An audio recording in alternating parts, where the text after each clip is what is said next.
I now invite Dr. P. Karthick, Balasubramaniam Karthick, to present his keynote presentation.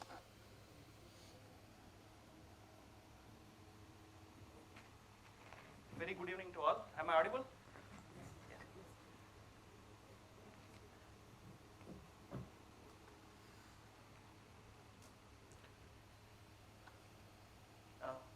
Control L.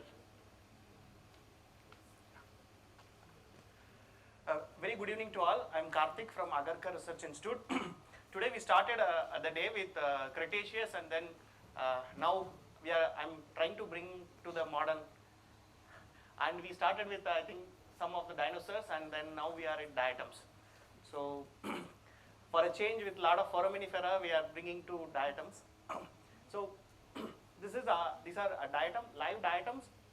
I want to start this presentation with this live diatom because this is very rare to see, because most of the diatomists, first thing we do is like we get the diatoms and then we boil them in nitric acid or hydrochloric acid. So we never get to appreciate the chloroplast structures.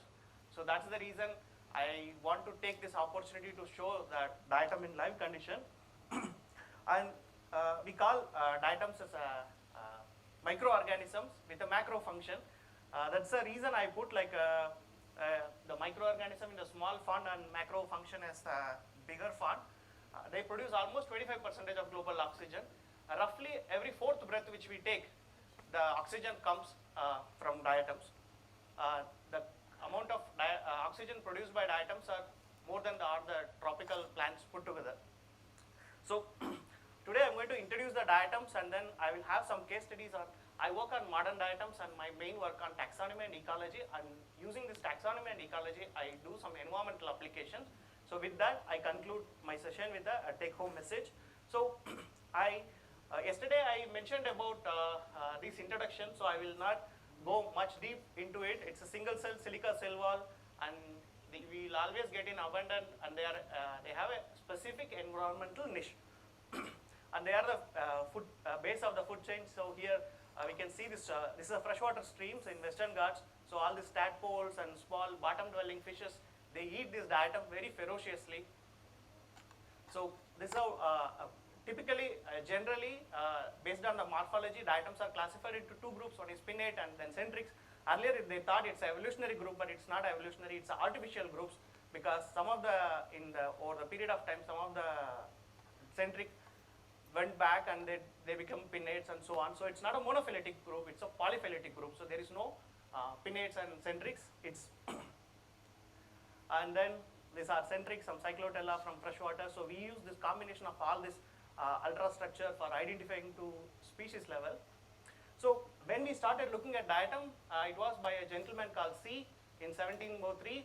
He wrote a letter to Philosophical Society, Transaction of Royal Society, that he observed in a pond. This is Tabularia. After almost 150 years, most of the people here are foraminifera experts, so they know this gentleman Ehrenberg. Ehrenberg is the first one to study diatoms from India. So some European settlements, visitors collected samples and gave it to Ehrenberg. So I think most probably this is the first time, first documentary literature where they use the word Western Ghats.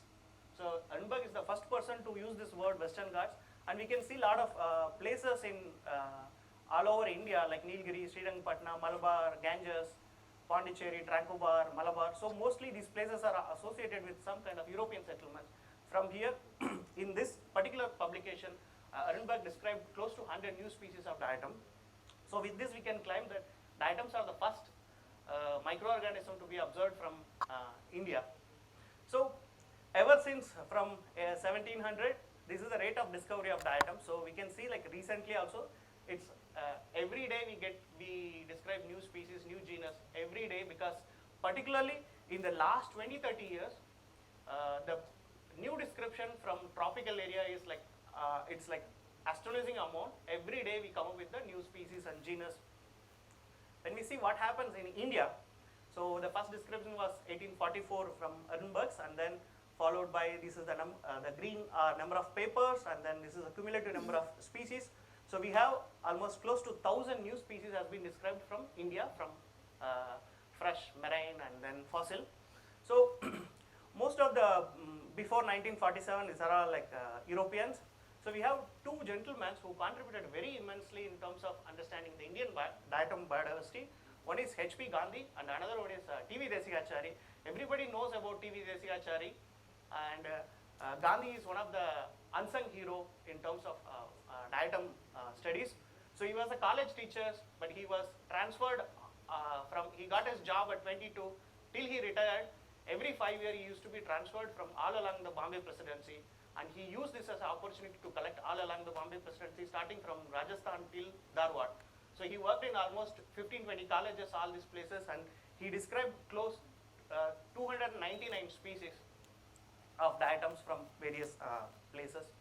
And all his collections, samples are archived at Agharkar Research Institute. So all his species it can be accessible, and we can go back and then we can check these specimens. And then when we come to T.V. Desikachari made the Atlas of Diatoms, 5-volume diatoms, and it's a monumental work, but due to his bad health, he just published the pictures. It was not with the description. So as per the botanical nomenclature, none of his species are valid because there is no description is there.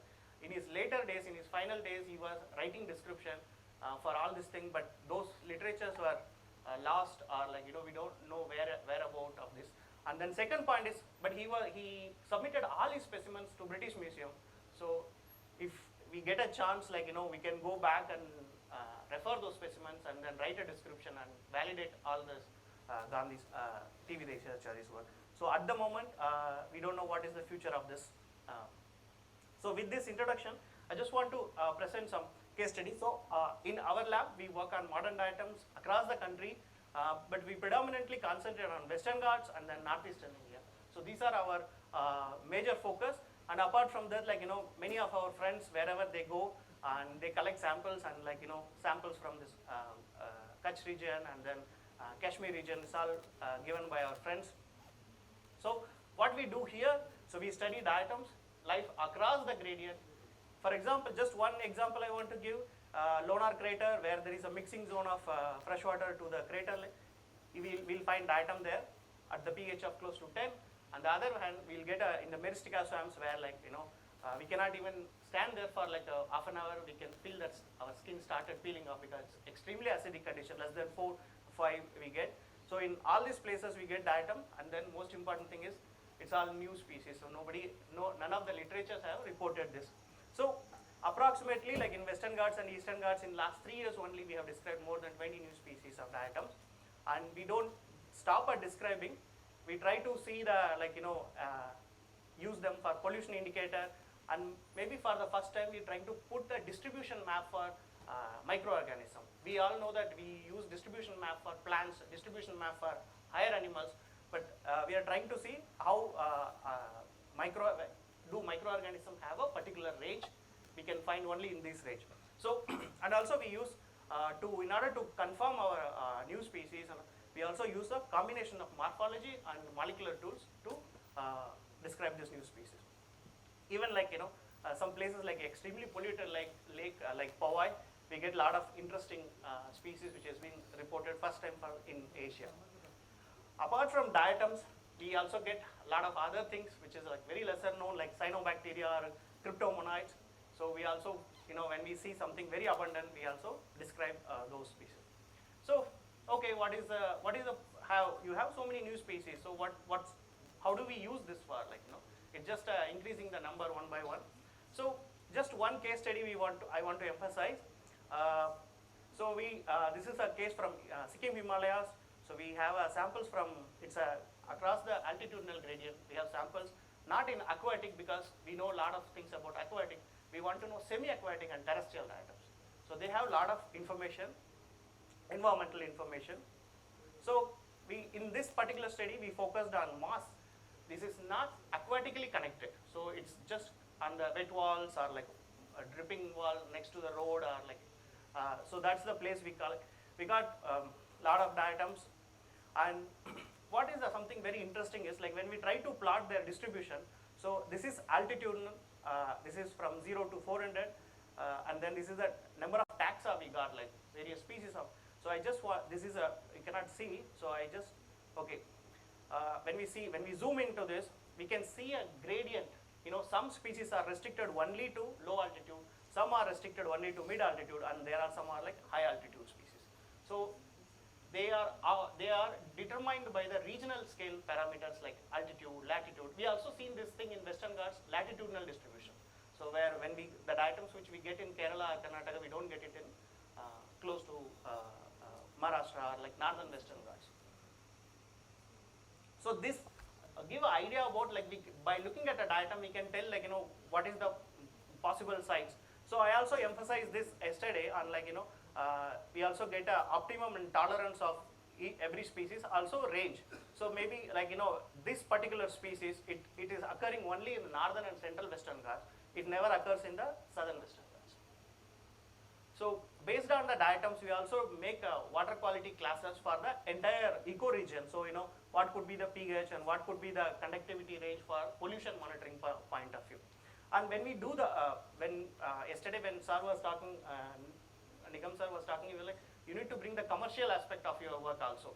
So here is based on the observation in the field, we also mimic the environment. This is the cultures we have a particular species. So we also try to give stress like this culture is nitrate deprived, and this is silicate deprived and phosphate deprived. When it's nitrate deprived, the lipid accumulation goes very high, and these lipids are mainly used for biofuel and also omega-3 fatty acids. So they have a high potential for commercialization in terms of nutraceutical and pharmaceutical application. So finally, I want to conclude with the I spoke about archaeological application. I just want to emphasize this. So Tamil Nadu Archaeology Department is doing a lot of excavation in various parts of Tamil Nadu. So they found this structure like a channel kind of structure, but there are multiple opinions. This is a foundation of something, and this is a channel. If it is a channel, whether it is bringing fresh water or whether it is throwing the sewage. So what we did, we just collected, and then we found out two kinds of diatom. We found out aquatic diatom, and then we found out desiccation tolerant diatom, like terrestrial diatom. So what we concluded is like, initially it was, because in aquatic diatom we found a lot of lake diatom, planktonic diatoms. So we found that like, this is the channel which is bringing water from nearby lake to the settlements, and due to some reason this was abundant, so that gave rise to the, increase of semi-aquatic diatoms. So later it is abundant. So that's the conclusion we gave the archaeological, and we said like, this is nothing to do with the settlement structure, it's a freshwater structure. So finally, the take-home message, yesterday Dr. Saraswat was asking about like, there was a presentation, do you know how many numbers of algae are there? Like, so I cannot comment on number of algae, but in terms of diatoms, we have approximately 7,000 taxa are there, which covers freshwater, fossil, marine, everything across the Indian subcontinent. Freshwater is roughly 50%, and then like, only occurring in brackish is 4%, marine is 27%, and then fossil is 10%, and 10% are unknown. So this data is accumulated over a period of last 12 years. We took every paper which is published in Indian subcontinent and recorded every diatom. So total we have around 15,400 record.